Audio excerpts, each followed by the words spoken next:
એક ભાઈ વનસ્પતિમાંથી વિવિધ દવાઓ બનાવતા. એકવાર એને કેટલીક વનસ્પતિની જરૂર પડી, એટલે બાપ દીકરો બંને એક પહાડી જગ્યાએ વનસ્પતિ શોધવા માટે ગયા. અને એને જે જોઈતી હતી એ વનસ્પતિ તો મળી, પણ એ ઊંડી ખાઈમાં હતી.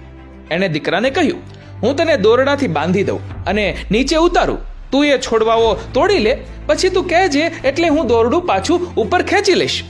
દીકરાએ એમ જ કર્યું. પરંતુ હવે બાપને ચિંતા થવા લાગી. હાય રે, દીકરાને ખાઈમાં તો ઉતાર્યો, રિસ્ક તો લીધું છે, પણ સહી સલામત પાછો આવી જાય તો સારું.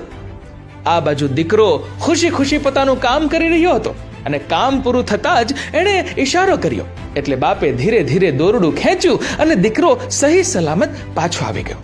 દીકરાના ચહેરા પર ખુશી હતી, એટલે બાપે પૂછ્યું, બેટા, તને ડર ના લાગ્યો? ક્યાંક તું ખાઈમાં પડી જાત તો? ત્યારે દીકરાએ સરસ જવાબ આપ્યો, ડર?